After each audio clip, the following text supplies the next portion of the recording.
নমস্কার বন্ধুগণ, welcome back to motor defined. আমি আপনাদের হোস্ট অ্যান্ড দোস্ত অরিন্দম ঘোষ, আর আজকে আপনাদের জন্য আরও একবার নিয়ে চলে এসেছি new 2026 KTM Duke 200 with this new Atlantic blue colour. Tyre thumbnail থেকে আপনারা অলরেডি বুঝে নিয়েছেন। আজকে ভিডিওতে আপনাদের সাথে এই বাইকটার একটা ডিটেল রাইড রিভিউ শেয়ার করবো, কিন্তু শুধুমাত্র রাইড এক্সপিরিয়েন্সই নয়, কালার নতুন এসছে, 360 ভিউ আপনাদেরকে আমি দেখাবো। আগের তুলনায় এখন আপনি প্রাইস কত পে করছেন সেটা আপনাদের বলবো, আর ফিচার্স, স্পেসিফিকেশন বা মাইলেজ এভরিথিং ইন ডেপথ এখানে ডিসকাশন হবে উইথ রাইড এক্সপিরিয়েন্স। আর তার সাথে এটাও আপনাদেরকে বলবো যে এই বাইকটাকে এর কম্পিটিশনের সাথে যদি কম্পেয়ার করে দেখেন, কিনলে এই বাইকটা আপনার জন্য কতটা ভালো হতে পারে। Are very special thanks to KTM Krishnanagar for providing me this bike, যাতে আমি আপনাদের পর্যন্ত এই রিভিউটা পৌঁছে দিতে পারি। ওয়েস্ট বেঙ্গলে কৃষ্ণনগর পাশাপাশি এতে যদি আপনি থাকেন, কোনো রকমের যদি আপনি এখানে KTM বা বাজাজের প্রোডাক্ট কিনতে চান, শোরুমকে আপনি ডেফিনেটলি কন্ট্যাক্ট করতে পারেন। ডিটেলসটা অলরেডি আপনারা নিজেদের স্ক্রিনে দেখে নিয়েছেন। তবে চলুন দেরি না করে শুরু করা যাক বন্ধুগণ। তবে রিভিউটা শুরু করবো উইথ ওয়াকারনের। সব থেকে প্রথমে আপনাদেরকে আমি কিটা দেখাবো। KTM এর লোগোর সাথে ওয়েভ কি যেরকম আমরা আগে পেতাম, এখনও কিন্তু মোটামুটি জিনিসটা সেমই আছে, তেমন কিছু চেঞ্জ আপনারা এখানে পাবেন। আর কি চেঞ্জ পাবেন অলরেডি আপনারা এখানে টাইটেল থাম্বনেলে দেখে নিয়েছেন। দেখুন, আমি যেটা বুঝতে পারছি, আগে যেরকম আমরা ইলেকট্রনিক অরেঞ্জ আর আটলান্টিক ব্লু কালারের মানে আটলান্টিক ব্লু কালারটা পেতাম, ওই দুটো কালারকে মিক্স করে বলতে পারেন এখন এই যে এই নিউ বলতে পারেন যে আটলান্টিক ব্লু কালার, এটাকে এখানে নিয়ে আসা হয়েছে। তার বাদেও কিন্তু কিছু আরও চেঞ্জ করে কোম্পানি কিছুদিন আগে ডিউক 200কে নিয়ে এসেছিলো। আর এখন মেন চেঞ্জ হচ্ছে এখানে কালারটা। আগে কী কী চেঞ্জ হয়েছিল সেটাও আপনাদেরকে আমি থ্রু আউট ওয়াকারন বলবো, কিন্তু যেহেতু এটা কালারটা নতুন, একবার 360 ভিউ অফ কালার আপনাদের আমি দেখিয়ে দিই। বলতে পারেন KTM এর সিগনেচার যে অরেঞ্জ কালার সেটা এখানে আছে, ব্ল্যাক কালারে বলতে পারেন সাসপেনশন, ব্লু কালারে আপনি এখানে মাডগার্ড পাচ্ছেন। বলতে পারেন যে এখানে Atlantic blue colour, same Atlantic blue কালারের উপরে আপনি এখানে ডিউক বা 200 স্টিকারিং পাবেন উইথ বলতে পারেন ইলেকট্রনিক অরেঞ্জ ব্যাকগ্রাউন্ড। তারপর এখানেও দেখতে পাচ্ছেন অরেঞ্জ কালারের এখানে ব্যাকগ্রাউন্ডটা আপনারা পাবেন। তারপর এখানে ব্ল্যাক আর অরেঞ্জ কালারে আপনারা এখানে কিন্তু এই চাসিটাও পেয়ে যাচ্ছেন, ঠিক আছে, বলতে পারেন স্প্লিট রিলিজ। আর তারপরে ডিউকের ব্যাকগ্রাউন্ডের সাথে এখানে বলতে পারেন যে এই আটলান্টিক ব্লু কালার আপনারা কিন্তু সিট কাউলটাও পাচ্ছেন। তারপরে এই যে কালার, এই যে রিয়ার পোর্শনটা দেখছেন মোটামুটি ব্ল্যাক কালার আগের মতনই রাখা হয়েছে। তারপরে যদি আপনারা এখানে এর লেফট সাইড ভিউটা দেখেন, যেরকম আপনারা এখনই রাইট সাইড দেখেছিলেন, লেফট সাইডটাও কিন্তু মোটামুটি আপনারা এখানে সেমি পাচ্ছেন। তবে আগের যে আপনারা দুটো ব্লু বা ইলেকট্রনিক অরেঞ্জ কালার পেলেন, তার থেকে এই নিউ আটলান্টিক ব্লু কালারটা কীরকম লাগছে নিচে কিন্তু কমেন্ট করে জানাতে প্লিজ ভুলবেন না। প্রাইস মোটামুটি 3 থেকে 3.5 টাকা বেড়েছে। যেরকম ধরুন আমি যে এখানে কিটাকে অন করছি, এখানে কিন্তু স্প্লিট হেডল্যাম্পের মধ্যে ডিআরএলটা জ্বলে উঠেছে। আর আপনাদের কীরকম লাগে স্প্লিট হেডল্যাম্পটা কিন্তু নিচে কমেন্ট করবেন, বিকজ আমার কিন্তু পার্সোনালি যথেষ্ট ভালো লাগে। আর তারপরে আমি যে এখানে ইগনিশনটাকে অন করছি, ঠিক আছে, এখানে কিন্তু হাইবিম লোবিম পাসওয়ার্ডের জন্য সুইচ দেওয়া আছে। এই যে হাইবিম লোবিম আর পাসওয়ার্ডের সুইচ আমরা এখানে এম করে অপারেট করতে পারছি। আর তারপরে এখানে কিন্তু এই যে হ্যাজার্ড ল্যাম্পের সেটআপ আছে, তার সাথে এখানে এই এলইডি টার্ন ইন্ডিকেটার আগের মতনই আমরা পেয়ে যাচ্ছি। এবার এখানে এটাকে অফ করে দিই, আর দেখুন অফ করে দিলাম, তাও কিন্তু হ্যাজার্ডটা অফ হলো না। হ্যাজার্ডটা তখন অফ হবে যখন আপনি এখানে এটাকে অন করবেন, এখানে বলতে পারেন যে কনসোলটা অন হবে, তারপরে যখন আপনি হ্যাজার্ডটাকে অফ করবেন তারপরে হ্যাজার্ডটা অফ হবে, ঠিক আছে। সো এটার কিন্তু একটা ভালো সিগন্যাল, মানে বাইকটা অফ হয়ে গেলে হ্যাজার্ডটাও কিন্তু অফ হবে না। আর তারপরে যদি আপনি এখানে সাসপেনশন দেখেন, WP এপেক্সের এখানে বলতে পারেন যে এই USD ফোক, সেটা আপনারা পেয়ে যাচ্ছেন। সুন্দর একটা বলতে পারেন ফাইবারের মাডগার্ড। টায়ার যদি দেখেন 110/70 সেকশনের tyre with beautiful 17 inches of alloy wheel, এগুলো কিন্তু আগের মতনই আছে। আর এখনও আপনারা ডুয়াল চ্যানেল ABS পাচ্ছেন, রিয়ার ABSটাকে আপনারা অফ করতে পারবেন, সুপার মোটো ABS বলতে পারেন। আর কিছুদিন আগে যে চেঞ্জটা এসেছিলো সেটা হচ্ছে 320 mm বড় একটা ডিস্ক আপনারা পাবেন উইথ রেডিয়ালি মাউন্টেড বাইব্রেক ক্যালিপার। এবার NS বা আপাচি 204B দুটোতে যদি দেখেন, NS 200-এর কথা বলছি, ওখানেও কিন্তু আপনারা USD পাবেন। কিন্তু যদি আপনারা টায়ার বা ব্রেক দেখেন তাহলে কিন্তু NS বলেন বা এখানে যদি আপনি আপাচি 204B যদি দেখেন তাহলে কিন্তু ওর থেকে আপনারা এখানে সেটআপটা বেটার পাচ্ছেন। এবার ইঞ্জিনের ব্যাপারটা বলে, কিন্তু তার আগে স্প্লিট রিলিজ ফ্রেম এখানে আপনারা পাচ্ছেন। সো ভগবান না করে যদি কোনো দিন গাড়ি ক্র্যাশ করে, যে পার্টটাতে ক্র্যাশ হচ্ছে শুধু সেটাই আপনাদেরকে এখানে চেঞ্জ করা যাবে। সো পকেটে খুব একটা ভারী হয় না।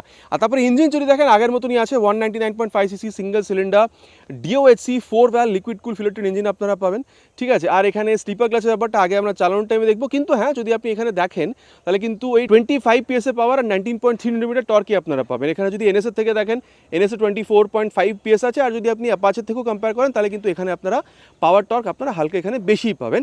এবার অ্যাক্সেলারেশনটা আমরা আগে টেস্ট করে দেখবো, তারপরে যেহেতু ইঞ্জিনের ব্যাপারটা কথা হচ্ছে আপনাদেরকে আমি এক্সস্ট সাউন্ডটাও শুনিয়ে দিই।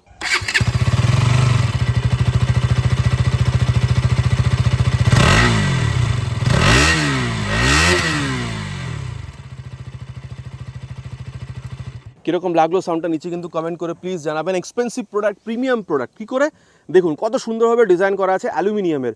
আর ওয়েটটা কমানোর জন্য কত সুন্দর এখানে এটাকে অপটিমাইজও করা আছে। এখানে প্রাইসটা আপনাদেরকে আমি বলবো, কিন্তু তার আগে আরেকবার এখানে কিটাকে অন করি যাতে আপনাদেরকে আমি রিয়ার ভিউটা বোঝাতে পারি। এই যে আগের মতন কিন্তু সেম টেল ল্যাম্প পাচ্ছি, সুন্দর বলতে পারেন এখানে এই টেল টাড়িয়ে আছে, নাম্বার প্লেট লাগানোর জায়গা, তারপর এখানে রিফ্লেক্টর এটা আপনারা পেয়ে যাবেন, সুন্দর বলতে পারেন টায়ার হাগার আছে। আর টায়ারটা কিছুদিন আগে আপডেট আপনারা পেয়েছিলেন, 150 নয় কিন্তু এখানে 140 বলতে পারেন, 140/60 সেকশনের tyre with 17 inches of alloy wheel, সেটা আপনারা পাবেন। আর রেডিয়াল টায়ার এটা, ঠিক আছে। সো বলতে পারেন বেটার গ্রিপ বা হালকা একটু বেটার বলতে পারেন এখানে ওই মাইলেজ, সেগুলো আপনারা কিন্তু এখানে এক্সপেক্ট করতে পারেন। আর তার বাদে এখানে কিন্তু 230 mm আপনারা ডিস্ক ব্রেক পাবেন, যদি বা আগের মতনই আছে কিন্তু সেটআপটা হালকা এখানে চেঞ্জ হয়েছে। আর তারপরে এখানে কিন্তু নাইট্রক্স অ্যাডজাস্টেবল মোশন সাসপেনশন এটাও কিন্তু আপনারা পেয়ে যাবেন। দেখুন আমার যেটা বলার কথা সেটা হচ্ছে সাসপেনশন বা ব্রেক যদি দেখেন এনএস বা আপাচেতে খুব একটা ডিফারেন্স আপনারা পাবেন না, কিন্তু ডেফিনেটলি টায়ার এখানে আপনারা বেটার পাবেন। 140 সেকশনের আপাচে বা এনএসে কিন্তু আপনারা 130 সেকশনের টায়ার পান। আর তারপরে যদি আপনাদেরকে আমি এখানে লেট পোর্শনটা বলি, দেখুন এটা কিন্তু বলতে পারেন যে স্পোর্টস বাইক, ঠিক আছে। সো ওই সারি গার্ডের কোনো মানে লেডিস ফুটেজের কোনো ব্যাপার এখানে নেই। সো সারি গার্ড এখানে আছে, ওপেন সিস্টেম আছে, মেন স্ট্যান্ড আগেও ছিল না এখনও নেই, সাইড স্ট্যান্ড আছে, সাইড স্ট্যান্ডিং কাট অফ সেন্সরের সাথে, আর 6 স্পিড গিয়ার বক্স আছে, 1 ডাউন 5 আপ। আর তারপরে সিটের ব্যাপারটা যদি আপনাদেরকে বলি, এই যে দেখতে পাচ্ছেন ডগেশ ভাই চলে এসছে, সিটের ব্যাপারটা যদি বলি 822 mm পর্যন্ত সিট হাইট আছে। সো আপনার হাইট যদি এখানে অ্যাটলিস্ট 5-6 পর্যন্ত না হয় তাহলে কিন্তু আপনাকে টিপ তো বেশি করতে হবে এখানে। আর তারপরে কুস্টিংয়ের ব্যাপারটা আগে আমরা চালানোর টাইমে দেখবো। কিন্তু এই কথাটা ঠিক, যেখানে যদি দেখেন সুন্দর কিন্তু এখানে একটা প্র্যাকটিক্যাল গ্র্যাব হ্যান্ডেল দেওয়া আছে সুন্দর পিছনে ধরে বসার জন্যে। আর তারপরে যদি এখানে ট্যাঙ্ক দেখেন, এখানে কিন্তু মেটালিক ট্যাঙ্ক আছে 13.5 লিটারে বলতে পারেন, আর মাইলেজ আপ টু 35 পর্যন্ত আপনারা এক্সপেক্ট করতে পারেন। আর তারপরে যদি গ্রাউন্ড ক্লিয়ারেন্স দেখেন একটু কম বলতে পারেন 155, কিন্তু যদি আপনারা এখানে এটাকে কম্পেয়ার করেন উইথ এনএস তাহলে এখানে 168 আছে। যদি কম্পেয়ার করেন এখানে উইথ আপাচে 200, তো ওখানে তো আবার 180 পর্যন্ত আছে। সো গ্রাউন্ড ক্লিয়ারেন্স ওই দুটো বাইকের তুলনায় এখানে আপনি একটু কম এক্সপেক্ট করতে পারেন, ঠিক আছে। তারপরে ওয়েট যদি দেখেন 159 কিলোগ্রাম বলতে পারেন, এনএসে 1 কিলোগ্রাম কম 158 কিলোগ্রাম পর্যন্ত পাবেন। আর তারপরে যদি আপনাদেরকে আমি এখানে হ্যান্ডেল বারটা বলি, একটা ব্যাপার আছে, ডিউক 160, 250, 390তে কিন্তু এখানে বারেনটা দেওয়া আছে, ঠিক আছে। বারেনটা কিন্তু এখানে দেওয়া নেই, জানি না কেন, এটা দিলে ভালো হয়। আপনাদের কি বক্তব্য নিচে আপনারা কমেন্ট করে জানাবেন।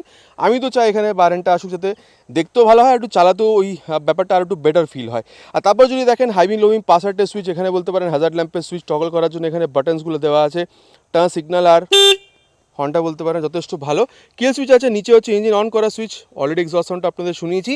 আর কিছুদিন আগে আমরা এখানে আপডেটটা পেয়েছিলাম এই যে C type mobile charging port, এটাও কিন্তু আপনারা এখানে পেয়ে যাবেন। আর তারপরে এখানে কিন্তু আপনারা কমপ্লিটলি ডিজিটাল আর টিএফটি কনসোল পাচ্ছেন, রেডি টু রেস। আর তারপরে বলতে পারেন এখানে এই বলতে পারেন যে অ্যানিমেশনটা আসছে, তারপর দেখতে পাচ্ছেন ট্যাকোমিটার, স্পিডোমিটার, এই ইনফরমেশনগুলো আসছে। তারপরে এই বাটনটা ইউজ করে যদি আপনি সেটিংয়ে যান তাহলে মোটরসাইকেলে এবিএসটাকে রোড বা সুপার মোটোতে আনতে পারেন। সুপার মোটোতে আনলে রিয়ার এবিএসটা অফ হয়ে যাবে। তারপরে এবিএসে তারপরে যদি এখানে বাইক ইনফোতে যান তাহলে coolant temperature, fuel range, battery odometer, service, ওয়ার্নিংয়ে গেলে এই জিনিসগুলো দেখাবে।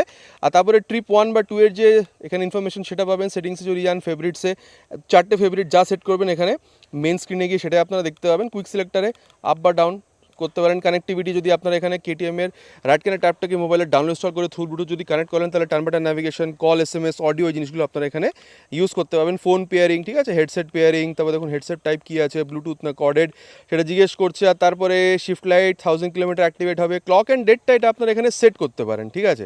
এই যে সেটটা আপনারা এখানে নিজে নিজে করতে পারবেন। ক্লকের ফরম্যাটটা কী রাখতে চাইছেন সেটা আপনি সেট করতে পারেন। ডেটের ফরম্যাটটা কী হবে সেটাও আপনি এখানে সেট করতে পারেন। ইউনিট এখানে ডিস্টেন্সের ফরম্যাট মানে ডিস্টেন্সের ইউনিট কী হবে, টেম্পারেচারের ইউনিট কী হবে আপনার নিজের মতন কিন্তু আপনারা এখানে সেট করতে পারেন। কনজাম্পশনের ইউনিট কী হবে এই জিনিসগুলো, ঠিক আছে। তারপরে এক্সট্রা ফাংশন যেরকম ধরুন call, audio, navigation, remote control mode, এই জিনিসগুলো এখানে কোম্পানি আপনাদের দিচ্ছে, আগের মতনই আছে। এখানে কিন্তু কোনো রকমের কোনো চেঞ্জ আপনারা পাবেন না। আর এখানে এই যে আপনি আয়নাটা দেখছেন কত ভালো আপনাকে রিয়ার ভিউ দিচ্ছে, এটা আগে কিন্তু আমরা চালানোর টাইমে দেখবো।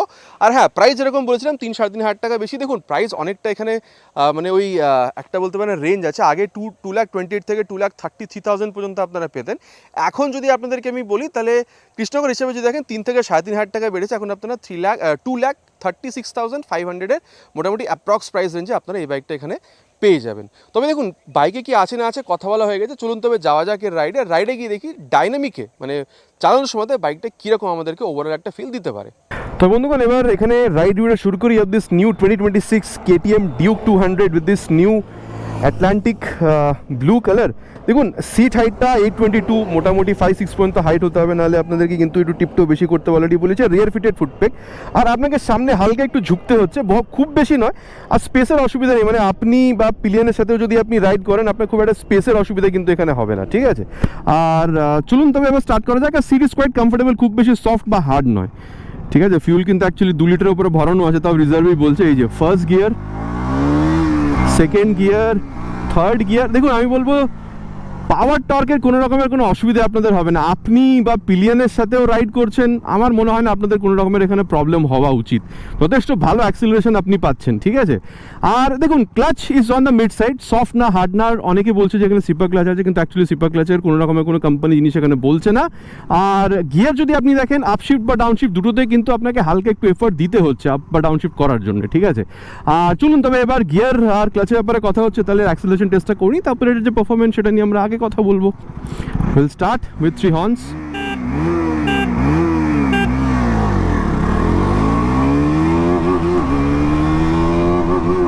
It was too close with that four-wheeler. 85, 90 crossed, 100 also crossed. Oh. তো বন্ধুগণ পাশ দিয়ে যে 4-wheelerটা এত ক্লোজে কেন বেরোলো বুঝতে পারলাম না, বিকজ অনেকটা জায়গা পড়েছিল। বাট যাই হোক, ভাইব্রেশন যদি আপনি দেখেন তাহলে মোটামুটি 80-85-এর পরে আপনি হালকা একটু বুঝতে পারছেন, কিন্তু এতটাও নয়, অ্যানোয়িং না যে আপনি বাইকটা কিনবেন না সেরকম আপনার ফিল হবে। তো ব্যাপারটা সেরকমও নয়। আর তারপর দেখুন স্টেবিলিটি কোনো প্রবলেম নেই, কিন্তু ফ্রন্ট টায়ারটা যদি রেডিয়াল বা রিয়ার টায়ারটা যদি রেডিয়ালের সাথে 150 mm হতো তাহলে আরও বেটার হতে পারতো, কিন্তু এখনও কোনো প্রবলেম আপনি ফিল করছেন না। আর আমি বলবো যে অ্যাক্সিলারেশন যথেষ্ট ভালো, তারপরে স্টেবিলিটি কোনো প্রবলেম নেই। ইঞ্জিন হিটিংয়ের ইস্যু খুব একটা পাবেন না। মাইলেজ 30 থেকে 35 কিলোমিটার পেয়ে যাবেন অলরেডি বলেছি। আর তার সাথে যদি আপনি এখানে কমফোর্টেবল ক্রুজিং স্পিড দেখেন এরকম হাইওয়েতে রাইড করার জন্য, মোটামুটি আপনি এটাকে 100 পর্যন্ত 90 থেকে 100 পর্যন্ত মেনে চলতে পারেন, বিকজ সুইট স্পট, খুব বেশি ভাইব্রেশন নেই। আর টপ স্পিডে গেলেও আপনি বলতে পারেন যে ওই স্টেবিলিটি কোনো প্রবলেম আপনার হচ্ছে না, ইভেন টপ স্পিডে গেলেও। আর দেখুন অ্যাক্সেলারেশন আগের মতনই আছে, খুব একটা চেঞ্জ আমি বলবো না। আর চলুন তবে এবার ব্রেকটা টেস্ট করা যাক। পেছনে না কেউ নেই, মোটামুটি এটাকে নিয়ে যাই 60-এর ওপরে, তারপরে ফ্রন্ট ব্রেকটা টেস্ট করে দেখবো। আর এই যে 66-এ গিয়ে ফ্রন্ট ব্রেক। দেখুন আমি বলবো এবিএসটা তো এখন বুঝতে পারিনি, তার মানে এটা নয় যে এবিএসে কোনো প্রবলেম আছে, সেরকম একদমই নয়। এবিএস টাইম আসলে এবিএস কাজ করবে, কিন্তু হ্যাঁ এখানে 320 mm এর ফ্রন্টে ব্রেকটা দুর্দান্ত ব্রেকিং, এটা নিয়ে কিন্তু কোনো রকমের কোনো কথাই হবে না, ঠিক আছে। আর রিয়ার ব্রেকটাও চলুন একবার প্রেস করে দেখি। মোটামুটি 60-এ গিয়ে রিয়ার ব্রেক, এই যে 58-এ গিয়ে রিয়ার ব্রেক। পেছনে আবার দেখে নিয়েছিলাম কেউ ছিল না। সো আমি বলবো দেখুন রিয়ার ব্রেক ইজ অন প্রোগ্রেসিভ, ঠিক আছে। মানে যখন আপনি রিয়ার ব্রেকটা প্রেস করছেন হালকা একটু স্পিডটা স্লো হচ্ছে, ওই ব্যাপারটাই আছে। কিন্তু হ্যাঁ যেহেতু দুটো ব্রেকে এবিএস আছে, আপনি কনফিডেন্টলি ব্রেকিং করতে পারছেন। আর এবার রিয়ারের সাথে সাথে ফ্রন্ট ব্রেকটাকে একবার দেখি প্রেস করে কীরকম হচ্ছে। ওভারঅল 70-এর কাছাকাছি নিয়ে যাবো। আর এই যে 69-এ গিয়ে রিয়ার উইথ ফ্রন্ট, 3বারই পেছনে দেখে ব্রেক করেছি, কিন্তু কেউ ছিল না। ওভারঅল ব্রেকিং দুর্দান্ত, এটা নিয়ে কিন্তু কোনো রকমের কোনো কথাই হবে না। আর সাসপেনশন ওভারঅল দেখুন আমি যদি বলি is on stiffer side, sports rocket bike যেরকম হওয়া দরকার সেরকমই, ঠিক আছে। So high speed, top speed, specially কর্নারিংয়ে যথেষ্ট ভালো রেসপন্স আপনি পাবেন। কিন্তু ছোটো মোটো একদমই গাড্ডা, ঠিক আছে। একটু গাড্ডাতে গেলে বা একটু যদি আপনি উঁচু বাম্পে যান, সেখানে কিন্তু আপনার কাঁধা বা পিঠে কিন্তু ওই ঝটকাটা বাইক কিন্তু আপনাকে ডেফিনেটলি ফিল করাবে, ঠিক আছে। সেটা কিন্তু আপনাকে মেনেই চলতে হবে। তার মধ্যে ওভারঅল ফিল যদি দেখেন এরকম যখন করছেন 159 কিলোগ্রাম ওয়েট, যথেষ্ট ব্যালেন্স, সামনে বা পেছনে ভারী নয়, যথেষ্ট ব্যালেন্স আপনার মনে হবে। আর রিয়ার ভিউ মিটারটা যথেষ্ট ভালো, রিয়ার ভিউ দিচ্ছে, speedo tacho, gear position sensor, Bluetooth connectivity, mobile charging port, সব কিছুই আপনি এখানে পেয়ে যাচ্ছেন। সো আমি বলবো দেখুন পিলিয়নের সাথেও যদি আপনি দেখেন সিটি রাইড, ডেলি কমিউট আপনি করতেই পারেন। কিন্তু যদি কখনো এরকম হাইওয়ে ওকেশনাল লং রাইডে বেরিয়ে যেতে ইচ্ছা হয়, বিকজ ব্রেকিং হোক বা অ্যাক্সিলারেশন এই জিনিসগুলো যথেষ্ট ভালো আপনি যেহেতু এই বাইকে পাচ্ছেন, আপনি কিন্তু বেরিয়ে যেতেই পারেন, আপনার খুব একটা অসুবিধা হওয়ার এখানে কোনো কথা নয়। কিন্তু হ্যাঁ ওকেশনাল আমি বলছি কিন্তু, ঠিক আছে। তো মোটামুটি বাইকটাতে কি আছে না আছে কথা বলা হয়ে গেছে, চলুন তবে যাওয়া যাক এর কনক্লুশনে গিয়ে কথা বলি। তাহলে এই বাইকটাকে কম্পিটিশনের সাথে কম্পেয়ার করে দেখলে কিনলে বাইকটা কতটা ভালো হতে পারে। তো বন্ধুগণ এবার কনক্লুশনের ব্যাপারটা কথা বলা যাক, যে বাইকটা কিনলে আপনাদের জন্য কতটা ভালো হতে পারে। দেখুন আমার মনে হয় যে আপনি যদি 50-55 হাজার টাকা কমের বাজেট থাকে, আপনি যদি সিমিলার পারফরমেন্স চান বা একটু বেটারও চান, তাহলে কিন্তু আপনি এনএস এর দিকেও যেতে পারেন। ইঞ্জিনটা তো এখান থেকে ডিরাইভ করা হচ্ছে, কিন্তু হ্যাঁ যদি হালকা একটু কম পারফরমেন্স কিন্তু ব্যালেন্স বাইক, ভালো লাইট, ভালো অ্যাক্সেলারেশন, ভালো ব্রেকিং, ভালো ফিচার, ফ্যামিলির সাথে রাইড করার জন্য আপনার ভালো সিট চাই, আপনি অয়েলগুলোর থেকে যদি খুঁজ থাকেন তাহলে আমার মনে হয় অ্যাপাচেতেও আপনি যেতে পারেন, ওখানে মোটামুটি 50,000 টাকা কম আপনাকে পে করতে হবে। আর আমি বলবো এখানে যদি আপনি আসেন ডেফিনেটলি একটা প্রিমিয়াম প্রোডাক্ট, আপনার প্রিমিয়াম ব্র্যান্ড, স্পোর্টস ব্র্যান্ড আপনি ওন করতে চাইছেন, যেখানে আপনি হাত রাখবেন আপনি কিন্তু প্রিমিয়াম ব্যাপারটা দেখতে পাচ্ছেন। আপনার ভালো অ্যাক্সেলারেশন, ভালো ফিচার, যেরকম লাইট হোক বা আপনি বলতে পারেন মিটার কনসোল হোক, টিএফটি, ব্লুটুথ, তারপরে এই মোবাইল চার্জিং পোর্ট, সব কিছু। তার সাথে আপনি ভালো বলতে পারেন সিটও চাইছেন, ভালো অ্যাক্সেলারেশন, ভালো ব্রেকিং, ভালো হ্যান্ডলিং, সব কিছু আপনি বেস্ট চাইছেন একটা 200cc বাইক থেকে। আমার মনে হয় যদি আপনি এখানে 50-55 হাজার টাকা বেশিও পে করেন এনএস বা অ্যাপাচি 200-এর তুলনায়, আপনি কিন্তু একটা ডেফিনেটলি ভালো প্রোডাক্ট ওন করবেন। তবে আপনার কি মনে হচ্ছে আফটার দিস রিভিউ, আপনি কি এনএস কিনবেন, অ্যাপাচি কিনবেন নাকি ডিউক 200? নিচে কিন্তু কমেন্ট করে প্লিজ জানাবেন। বাইকে কি ভালো, আরও কি ভালো হতে পারতো, এভরিথিং ইন ডিটেল আপনাদের পর্যন্ত কিন্তু আমি পৌঁছে দিয়েছি। আশা করছি ভিডিওটা ভালো লেগেছে। ভালো লেগে থাকলে প্লিজ ভিডিওতে একটি লাইক, চ্যানেল যদি প্রথমবার এসে থাকেন সাবস্ক্রাইব করে বেল বাটনটা অল হিট করতে ভুলবেন না, ইটস মাই রিকোয়েস্ট। খুব তাড়াতাড়ি দেখা হবে আপনাদের সাথে এরকম একটা ভিডিওতে বাইক বা স্কুটারের সাথে। Till then ride safe and Jai Hind.